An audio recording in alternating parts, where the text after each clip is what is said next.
Right, let's try this again. This is not going to go well at all. No, it's not. If you ask me a question and I don't answer you, it's because my PC's blown up. You just didn't hear me. I'm just going to be talking for myself. It's gonna be one of those episodes. Entire podcast, aren't I? This is not going to be good. I'm just going to play the intro.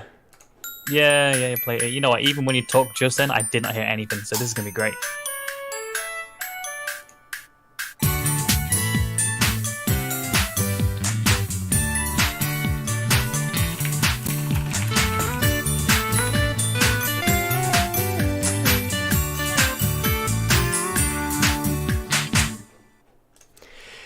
Yes, hello, and welcome to another week of Cool Story Bro, that gaming podcast where we don't have a clue what we're doing, but we come and talk about gaming news. That's good England, that's good England. Yeah, it's a brand new phrase that I've come up with here on the podcast.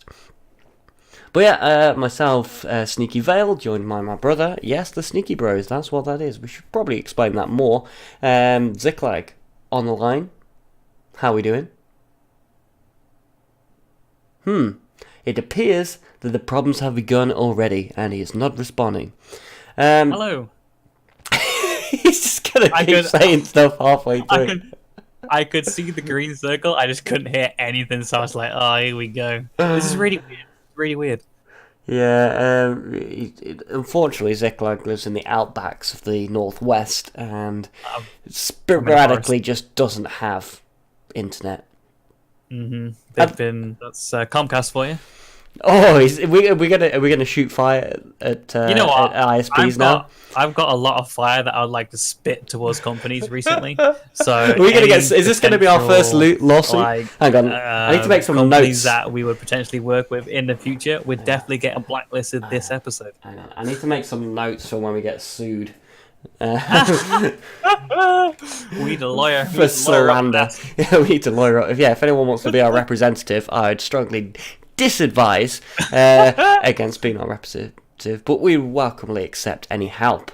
So, as I've tried to say before, welcome to Cool Story Bro. Another episode just featuring us two. A shorter episode this week because we've got some goings on in IRL world. Yes, we do have normal lives. I'm very busy this week. Hard to believe, I know. But I've got some family coming over, flying from the UK. They're arriving in roughly 4 hours.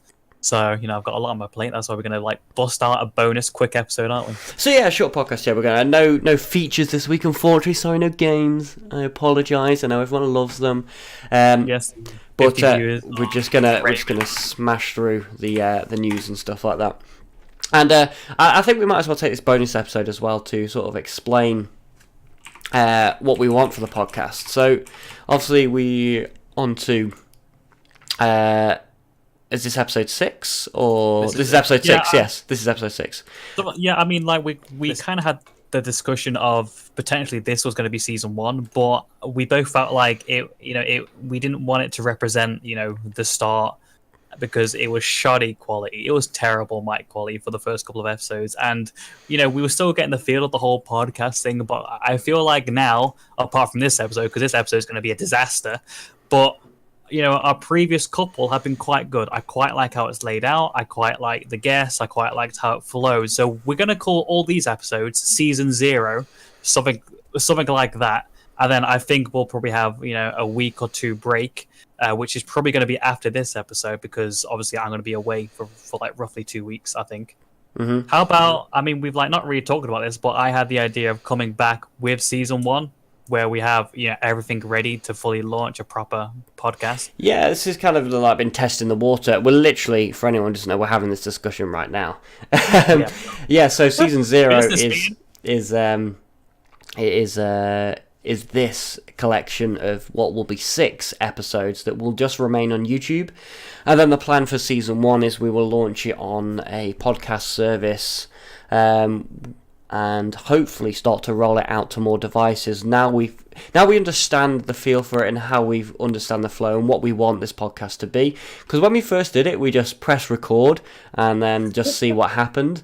And I'm not going to lie, we are definitely still going to continue to do that, but we are just going to be all the slightly more prepared for it. Prepared?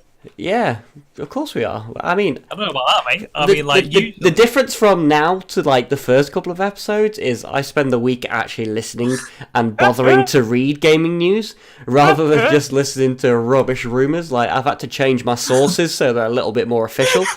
You have sources. Yeah, I've got sources. Some sources out there. Yeah, Let's go get some information. You got to get some slide in there, get some exclusives. You know what? I'm getting press releases now. This is like some real, like, serious stuff. Like, enough, you know what? Some games journalism. Like, I've got a confession to make. Go on. I'm gonna bit of backstory. I was a bit of a lazy kid growing up. I never really did my homework. Usually, Where are you going with didn't this? do it. You'll see. Either I didn't do it, or I did it at the very last second with like 10 minutes to spare in like class, just because I couldn't be bothered. Right. This is pretty much what I did with the game shows over the last couple of days. I do like enjoy coming to the podcast, and it's really fun and all. But when it comes to the game shows, I honestly did it the night before every single time. But I think it's come up with good results. I think it's because I work pretty well under pressure. So that's a lie. So what you're trying to say is that doing your homework at the last minute is giving you the life skill to work under pressure at the last minute. Yeah. So what we're saying, kids, is don't do your homework. That's a lesson from today's podcast. Yeah, pretty much, yeah. Oh, we're definitely getting sued. So yeah, thanks to everyone who's leaving likes on the episode. Rated 5 likes on YouTube. So thank you. So we're hoping to grow the podcast and we keep it coming. And thanks to everyone who's been coming back every week. I know there's 2 of those likes were from us. Yeah, a lot of people do like to sort of sit in the background and sort of listen to podcasts. So that's the way I enjoy podcasts. I don't think I've interacted with the many podcasts that I listen to. But there are some great ones out there. And I feel like I want to shout out some of the podcasts I listen to. Just, give advertising to better podcasts so you don't have to listen to us. Yeah, pretty much. Obviously, the all-time great Co-optional podcast is still brilliant. Jenna's continuing it after the untimely death of Total Biscuit. And it's still just as good as it was before. The Gaming Hub podcast as well from Third Sun Gaming. That's really good. That's a console-based gaming podcast. And the guys on there are really slick and professional. And I really like that. It's really informative and it's really structured, which is not something we're obviously used to. Especially not here. And then finally, I listen to the Misfits podcast, which just makes me feel better about how I podcast, because that is more disastrous than this, but it's hilarious because it's just a bunch of guys talking about them doing drugs and playing video games, basically. For me, I've got I don't know. It all depends what mood I'm in. If if I want something gaming related, I'll watch something like the Rooster Teeth podcast. But even though sometimes they don't even touch on gaming topics, they touch on whatever's. Yeah, it's the same with the Triforce podcast as well. I listen to that a few times as well. And then if I'm feeling really serious, I listen to the TED Radio Hour from NPR. Just listen to some TED Talks. Like if you want your mind just to be just I don't know about blown, but just confused just for a while, but yeah. So that's us advertising other podcasts, so you don't have to listen to this one. Did I tell you that Peter Molyneux was on a TED Talk? I'm sorry, but I had to bring him up at least. You had to bring him up, didn't you? You know what? I think I've listened to his TED Talk. In my daily googling of his name. Other search engines are available, of course. The one podcast though, which I extremely look up to, and is the very old podcast back in the day from XFM with Ricky Gervais, Steve Merchant, and Carl Pilkington. Oh, yeah. You know what? I'm not sure if you noticed, but a lot of my game shows actually kind of come from the same mind as Carl. I'm like, how does Carl make a game show? And then that's how I've been guess the game, because if you think about it, the game Guess the Game is literally what am I thinking of? Yes. It's such a rubbish concept of a game. I've really enjoyed the Guess the Games. Even with the poor jingle, and we obviously don't have one this week. But anyway, so that's us advertising 6 or 7 better podcasts to listen to this one. Thank you if you stay with us. We'll hopefully launch season 1 in a couple of weeks. In terms of our actual YouTube channel, we won't bore you with our updates for this because we want to keep the podcast a little bit separate from the YouTube. We're not going to lie to you about content that probably won't come. But by all means, do come and join us in our Discord, which is linked below. We do have lots of people that come and chill out in our Discord. And a big shout out to everyone who does come into the Discord every day, because our Discord's probably over a year old now. And when the Discord launched, it was like crazy popular. Considering we weren't posting content on YouTube for a while, like we had a lot of fans come in and just speaking to people every day. And these people do come to the Discord daily and chat. Like there are periods where there's like loads of chat going on and then it goes dead. But that's kind of the same for a lot of chat rooms. And I really like our Discord. Like there's games on there. There's a full-fledged RPG, which is text-based. Obviously, the Clay Soldiers mod developers are there, so you can come and chat to them. I think they're kind of there because we're sick of people asking us, like, when's the next update for the Clay Soldiers coming out? And we're like, we don't develop the mod, but here are the guys that are already here in the chat room, so they can answer your questions. They just give us all the shovelware. But no, I really like supporting them guys as well, and it gives them a platform to talk about, not just the Clay Soldiers mod, but San Andreas has been working on a few of his other mods recently as well. He started a new one, didn't he? Yeah, he's obviously Turrets mod. Was always a popular mod from San Andreas as well, and I think was there a better combat mod, or am I just making stuff up? I believe obviously our sources aren't as great these days because we look at a title and we're like, yeah, screw it, we'll use that. I think he has picked it up to maybe work with it, add a bit of his flavour to it, maybe, possibly. Yes, which is always good to see. So shout out to the Clay Soldiers mod developers as well. And of course, Silver Turin, who wants to be on the podcast sometime. I think, Turin, you could be a guest every week. It'd be a fantastic addition. And of course, I'm not sure she'll say much, but I'm sure she'd be all up for the podcast, definitely. Cliff Racer X, who's currently a retired developer at the moment, but obviously shout out to you and all the work you've done recently. So let's move on to gaming news. Now we've not said anything for a while. Where do we start? You know what? This is the reason why we couldn't skip this week, because news has been just that good. So I want to start with something just a little bit out there. Sony this week announced in a press conference, because I'm in the press conference circle. Exclusive. It's not exclusive, it's all over the internet. They are releasing, to celebrate 500 million units sold of the PlayStation. They're reducing their limited edition unit, a 2 terabyte edition of the PlayStation 4 Pro from August 24th. There's only going to be just under 50,000 of these made, I think.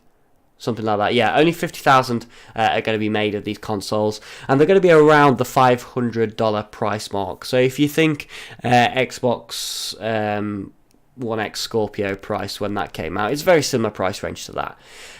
It looks slick, like it looks nice. It's got like this sort of holographic see-through top. I don't know if it's gold plating, but it just looks really cleaned up and nice. And if you're a big PlayStation fan, this will be well worth picking up. I got the limited edition Xbox Scorpio edition, and it's nice. I really like it. It's I like buying things that are limited edition. It should be like that exclusivity limited edition that no one's gonna get again. You know what? It's just, I think it comes from being a gamer and stuff like that, like getting bonuses and stuff like that. Here we go. Elaborately detailed design. Here we go. We've got the PS mark has got the PlayStation 4 logo on the system's front, which is a matte texture of copper colour. There we go. Which is situated on a dark blue background. Have you actually seen this? Do you want me to send you the link to this so you know what I'm talking about? I did, yeah. You have seen it? Yeah, I did. I was going to talk about that back in the day when PS4, a couple of years after it was released, there was a gold version of the PS4. Slim. And because it didn't sell as many units as they thought they would, they actually reduced the price of the gold slim version. So we were like, hey, this is a great time to pick up a new console because no one's buying this gold version. I mean, yeah, it's gold, but it looks fine. I'm one of those guys where I look at the hardware. I don't really care if it's pink or if it's the rainbow colored. If I'm gonna get a good deal for being gold, hell yeah, I'm gonna pick it up. You know what? I didn't notice you had a gold PlayStation when I came round to your house. Yeah. I just didn't. I don't look at the heart. I just presumed it was a PlayStation. With Anyway, a gold controller. so yeah, if you're up for picking up a limited edition, I said only 50,000 of these are going to be sold across the world. So definitely pick one up if you're into your PlayStation malarkey. It is, I believe it's like $100 extra, I think it is, but you do get a 2 terabyte hard drive. So yes, definitely. Which is good. Where do we start with the rest of the gaming news? Red Dead Redemption 2 official gameplay video finally dropped, and wow, it was what we were expecting. I think just the meticulous detail that is going to be in this Rockstar world. It is what just we've like come to expect from. I'm sorry. I'm so sorry, but can I just say that some poor little internship guy had to animate that. Yeah. Along with that, not only slick combat mechanics, improved fistfighting mechanics, which is something a lot of games struggle with, fistfighting mechanics, so it'll be interesting to see how it actually plays. And just what looks like great random interactive moments, and what do you expect from a Rockstar world? To be honest, you can sit there and play board games with your clan, as you could do in the last game. Actually, you could go around to the bars and saloons and play games and bet money and things like that. Along with, actually doing the storyline, which I did very little of in Red Dead. I remember just enjoying the world. A lot of my time was just spent exploring the world and doing random things, riding your horse alongside the train. Yeah, I find myself, when I played Red Dead Redemption, the first one, obviously, I found myself exploring more than a GTA world. It's kind of a weird thing, but I think it's because I think it's because it was a bit more unique. Like, we've had plenty of GTA worlds to discover. Like, I've played GTA since like the days of like Grand Theft Auto 2 and GTA London, so like the old top-down ones. So and they were great games on the PlayStation 1. They were dead fun, and so obviously that it compares in no comparison to the current GTA games, but the evolution of that, like obviously when it went 3D in GTA 3 and stuff like that, which blew the gaming world away, for this sort of open world city and stuff that we could explore. We've had that and just improved every year in games like Vice City and San Andreas, which are just icons in the gaming world. You know what I can't believe is that the first 2 GTAs where the top down is that those were 18. Yeah, they were, but at the time they were very controversial, actually. There was actually GTA 1, GTA 2, and GTA London, so there was like 3 top-down ones. There was a few different versions of it as well, so and the London one wasn't so popular, but it would be interesting for a modern GTA to come to London, actually, because there's not been a big blockbuster game in the UK until Forza announced that they were coming to the UK, and then they said it in Scotland anyway, so I was kind of disappointed after that. Well, it's not set entirely in Scotland, set across the UK, but anyway, it's I'd love to see a GTA come back to England in some way, just to rain chaos across the capital. Isn't a lot of the Rockstar developers from the UK? Or have I got that wrong? I'm unsure on that, actually. I don't know much about the inner workings of Rockstar and where the staff come from. It's obviously a giant team to produce the games that they do. So they probably have units based all over. I'm sure someone in the comments can freshen us up on that one. I don't know why I've closed that link, because I wanted to talk about it. The Elder Scrolls Online have released a new trailer for an upcoming expansion. It's called Wolf Hunter. They kind of look like was it Balrogs in Fable? What were the werewolves called in Fable? Do you remember? I'm not really sure if I do. Like they were called. Oh, what were that? It's really going to annoy me now that I can't remember what they're called. But anyway, it's a werewolf expansion, and it's what you'd expect from the Elder Scrolls world. The trailer was a little bit, the content is enticing, but I'm not really sure that it was well executed in terms of the trailer. It didn't show off the best visuals, as it were. But the Elder Scrolls Online's got its core following, and I kind of wish I put more time into it, but it's not something I think I'm going to go back to anytime shortly, but it's definitely something I want to give some time to in the near future. Definitely, yeah. I mean, like I had this discussion with my wife. We were looking into getting into a new MMO because we've been screwing to play one recently, and we did look towards Elder Scrolls, but like we didn't really feel it as much compared to like SWTOR or RuneScape. Obviously, got to say that at least once per episode. But what we are looking forward to is when the WoW vanilla servers drop. We're definitely going to get on that train. Yes, you know what? I was never a WoW player, which we mentioned plenty of times on this podcast, but I'm looking forward to that as well.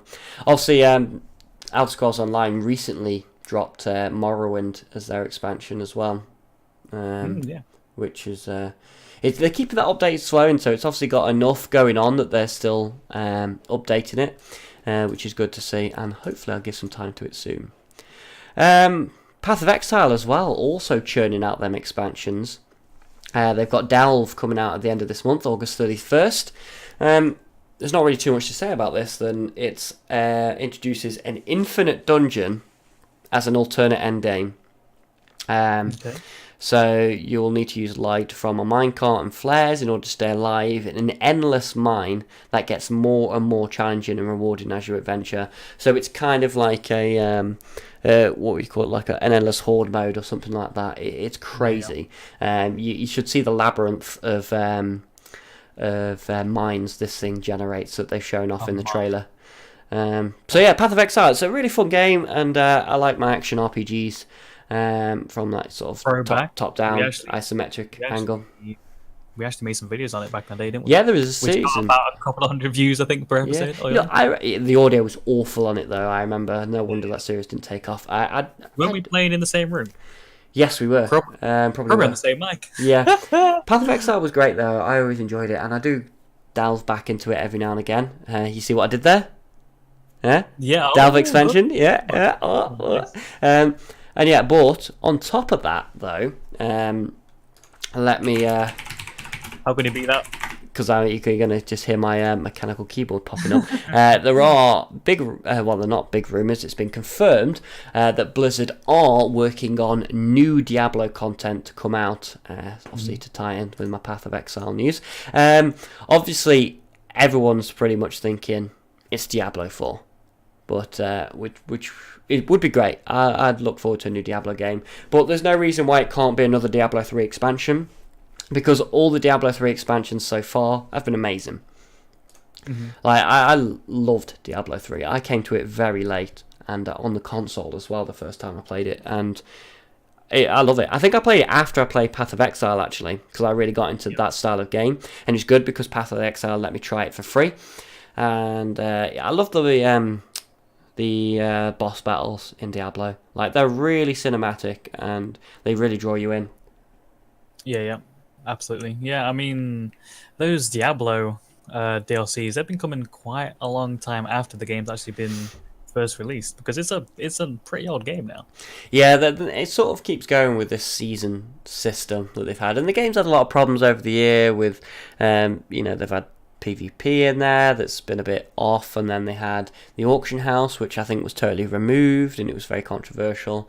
But I think they'll learn all that, and I'm looking forward to hopefully a Diablo 4. So moving on, I've got two big stories that we want to talk about before we wrap up this bonus episode of the podcast. The big one. But I just want to mention that the Doom Eternal trailer launched this week, and wow, I've never really been interested in the Doom series or arena shooters, but wow, it looks amazing. It's so slick. It looks slick. Very slick. The dash is beautiful. But the movement looks great. Yeah, I was gonna say that I've never really been into like rock or like heavy metal music, but like just seeing that Doom gameplay and that real serious like metal on metal sound is getting me hyped to play it. Yeah, it's and I've played a few Dooms. I do dip into them and give them a try. I just don't get hooked by it. I love that fast-paced gameplay. But I definitely can't play the PvP because that is a level of knowledge that only, I don't know, you've got to be superhuman to play arena shooters, I think. The movement that people have in arena shooters is incredible. The people who's jumping all over the map, they're bunny hopping, jumping all over the map, and I'm just kind of sat there on a weapon spawn, like, oh, this will spawn in a minute, oh, no, I've already been shot. So yeah, shout out to your arena shooter players. You have my absolute respect. Apart from, obviously, we spoke about last week, Unreal Tournament, the other side of arena shooters. I did sort of get into that, but it was also custom game mode, so I never really played the main game mode a lot. But it was always difficult, as any arena shooter is. So, I think I'm going to go with... Let's go with Fallout 76 first. I want to talk about that now. So, they had another batch of announcements this weekend regarding Fallout 76. With a few lesser features announced, should we say. Fallout 76 will have a photo mode, yes, complete with poses and fancy filters. So yes, you can now Snapchat within Fallout. Is that not the feature we've always wanted? They can probably sell us some poses and stuff like that in microtransactions. You know what? I was too fussed because it's probably not a feature I'm going to use. They've been talking it up on the stage like they've all been using it in playtesting. But I guarantee I can't see people using it. Maybe they will. Maybe I'm wrong. They've also showcased the Fallout style Vault-Tec perks video, which goes hinting at how perks are going to work in the game. It's going to follow the special system as it always has in Fallout games.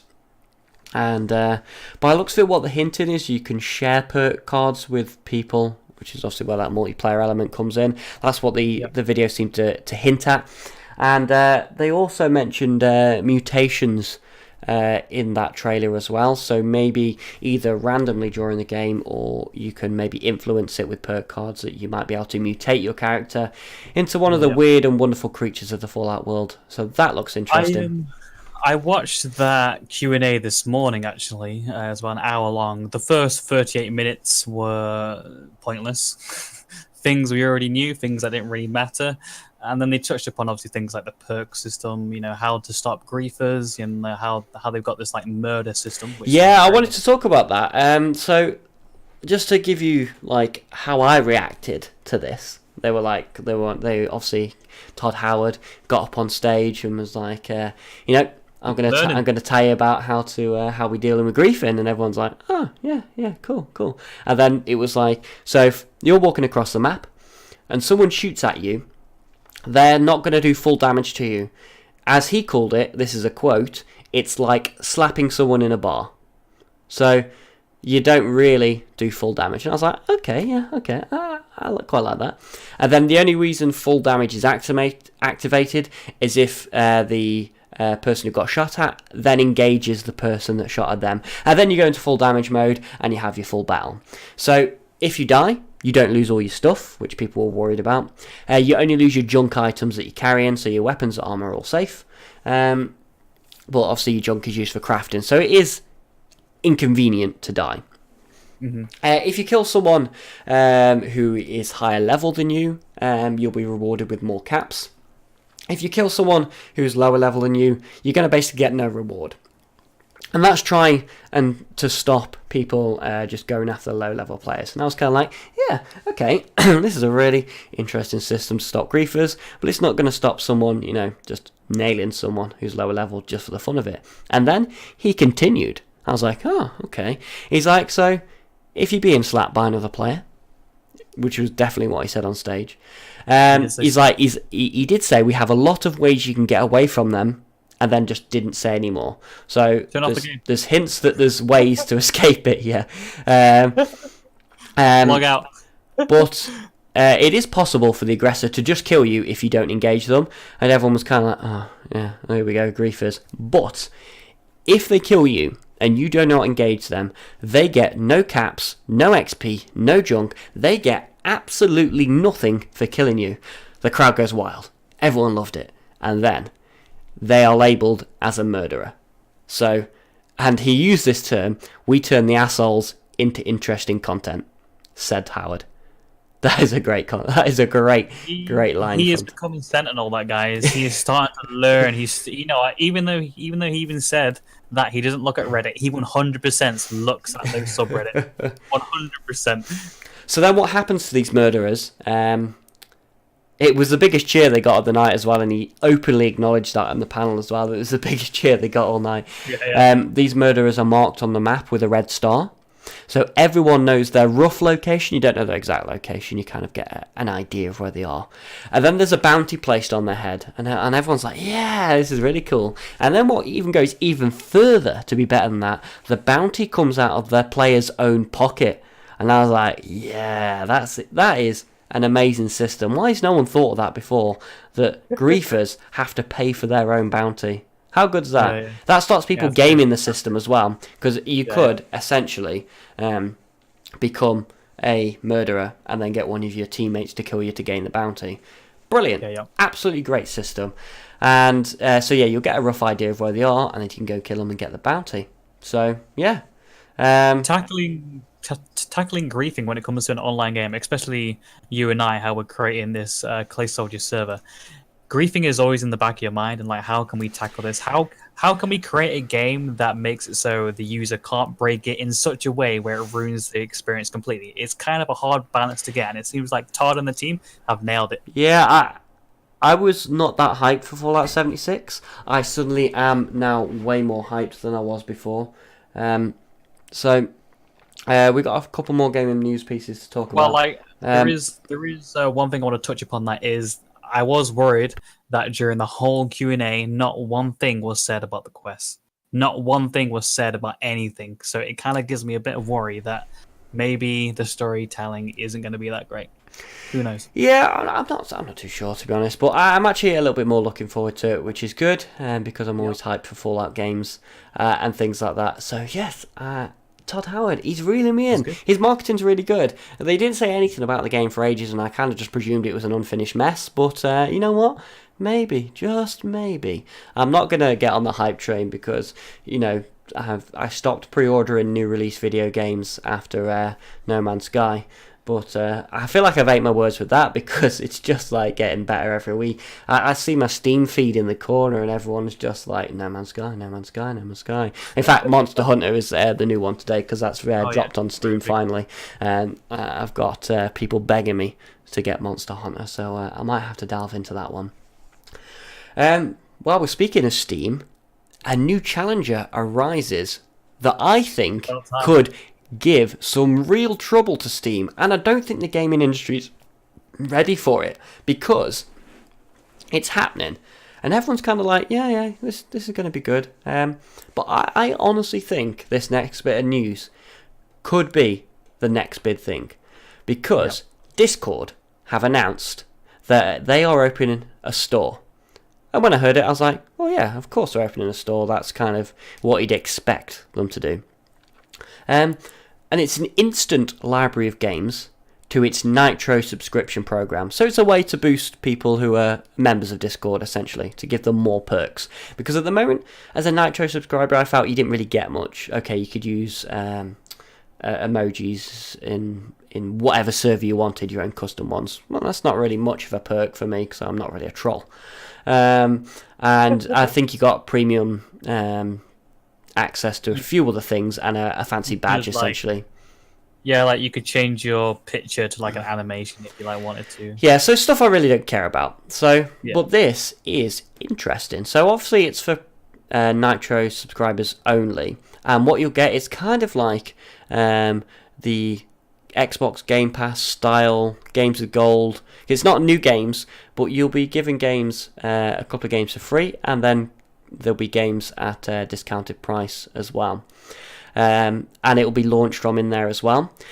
So loads of companies have tried to build their own game launcher and Steam-like system before, and it's not worked.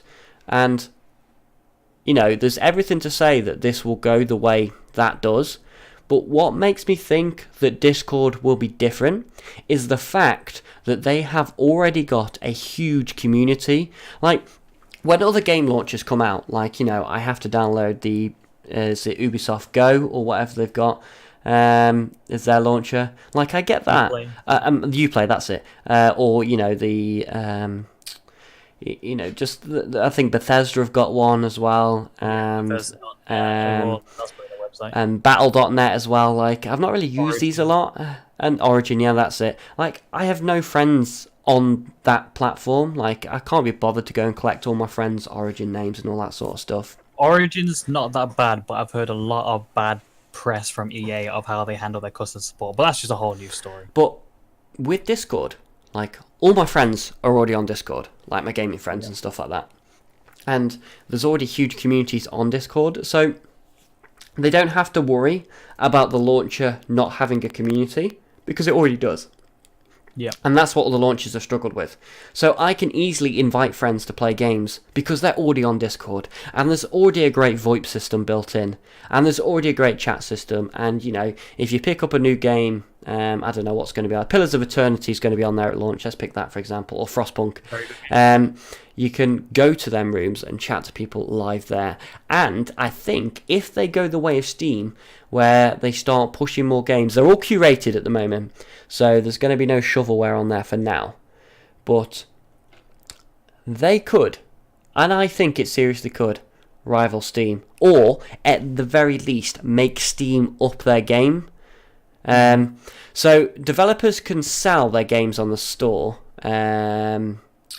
for a 70-30 split, with the 30% going to Discord, obviously. And that's the standard on all other distribution platforms, so they're not sort of undercutting any other platform or anything like that. But I think this could be good, and the range of games on launch is interesting. So for free, what you'll get as a Nitro subscriber is Saints Row the Third, the full package, great game. Metro Last Light, never played it, but the Metro games are always well received. Darksiders 1 and 2. There's a few others in there as well. Super Meat Boy, a great little indie title. And what you can buy in the store. So they're free than previous games I mentioned if you're a subscriber. And then what you can buy on the store, so I think anyone can buy these. Dead Cells, Frostpunk, if you're Spellforce 3, Banner Saga 3 as well, very popular. Starbound is on there. And they're also going to be introducing a First on Discord program, and they're going to be launching indie titles to the Nitro subscribers for a limited time, and then it will be released to the main store. That's an interesting way to also give Nitro subscribers another boost, and also great promotion for indie developers who are pretty much being washed away on Steam with the racks and racks of content that are going onto Steam at the moment. But Discord could be the future. There is every possibility that this is the moment that Discord becomes the new Steam. Like, remember this moment, because Steam, remember, started from very early stages when it was its own launcher for its own titles, and then they were just like, started doing a few other things, and then bang, they are the most profitable gaming company in the world, because all they do is distribute games. They are a giant, and they've got a lot in that library. A lot of it is crap, but they do have a lot of big names on there as well. So I'm just excited, like, whatever happens, whether this Discord store is popular or not, it's going to make Steam up their game. Like, Steam have not had a challenger ever. Yeah, not at all. I mean, like, what I like about Discord as well is, the developers of the app and their philosophy is fantastic. Their trailers have always been like, their marketing is like 10 out of 10. Like, the real tongue-in-cheek trailers and stuff. So they've never just come out with, this is the features we're announcing this week. They're just ridiculous trailers that makes people laugh, and that's how they announce new content. In fact, they barely explain any of the content in the trailers. Yeah. But they seem to be with it with the community. They seem to keep up with what's going on. Yeah, they meme themselves, and I think that's important for companies in a world that memes are so popular. Why not take the mickey yourself a bit? And because they're definitely read Reddit and then just make their trailers from their Reddit posts and stuff like that. And the community respects them for that. Like, I read the comment sections on their YouTube video. It's got to be one of the most positive comment sections on the internet ever. Like, that's just not a thing that exists on the internet. People aren't positive on the internet. People like to moan and be a pain in the ass. That's what the internet's about. But Discord's different. Discord brings people together, makes people happy, and this could be the change. You heard it here first on Cool Story Bro. Remember that, because we want to be famous as well. We want to get the cash. No, we just want to make Discord. If you're about, and there is a community member out there that just happens to stumble upon the best podcast, and you've made it to the end. I feel like we should have done this at the beginning so they didn't get bored of us ranting at the start. Here's up. We'll be waiting. Yep, because we're not in contention for a Discord partner, but if you just want to give it us, I would not mind. I mean, the businesses, all of the contracts are piling up. I'm sure we can squeeze you in somewhere. I know, yeah. The phone is ringing non-stop. Like, if you just take a listen. I can hear it right now. So, I mean, if you just have to... My secretary, she's throwing papers everywhere. That's what the wife's for. Ooh! I hope she doesn't listen to this podcast, because she's gonna roast you. She listens to it every week. She's gonna get to this bit of the podcast. She's gonna storm it red-handed. Just film it when she has that reaction. Just film her watching. You're listening to it. It's just, now apology to his wife in the. I married you because I loved you, not because you are great voice on the phone. Oh my god! Did you actually just dig myself a pretty big hole here? What you've done there is you've started. What you've done is you've started a future argument with your wife that doesn't actually exist yet. You've then apologised for that argument before it's happened. Is that the future of arguments? I don't know. So anyway, I think that's a good point to end this shorter episode of Cool Story Bro this week. We actually intended it to be really short. We've approaching 45 minutes by the time we play our outro and faff around saying all the stuff we always do. But thank you very much for everyone that's joined us for Season 0 of Cool Story Bro. We've appreciated all the feedback we've had so far. Everyone who's been commenting every week, we appreciate that. We're going to try and turn the feedback section into something as a feature every week, which we've been trying to do, but we'll formalise it a bit, because it's going to be on a lot more systems than just YouTube. We'll have some form of mailbox to give feedback and for us to discuss as well, because if we can't think of content, then by damned we're going to copy PewDiePie and let the community create content for us. Definitely. So thank you very much for joining Cool Story Bro. Season 0 is now over. We look forward to the launch of Season 1, where we promise we will be no more professional than we have been already, which is what you've come to know and love. I don't know why I shouted that. To the two viewers. Yeah. I can't wait to see you back. If you're still here, hang on tight. We'll be... How long are we going to be? Roughly 1 or 2 weeks? Yeah, a few weeks. I'll miss the podcast too much if we don't do it for a while. But, episode 1 is fast approaching 150 views, which what you have to think about is podcast views are different to normal YouTube views because the audience retention is usually a lot higher. So thank you for sticking with us for this long and having us on in the background while, you're meant to be doing work. Even though episode 1 is absolutely awful. Yeah, I know. Thank you. But... thank you very much for joining us, and we'll see you in a couple of weeks for the official launch of Cool Story Bro, and we'll hopefully have a big party, and we'd love to see you there. So send in your feedback, send in your ideas, and as always, my name's Sneaky Vale, and from my brother Ziklag, we'll see you next time. Make sure to do your homework, kids.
I had that really sinking feeling then that I didn't press record, like, while the outro was playing then.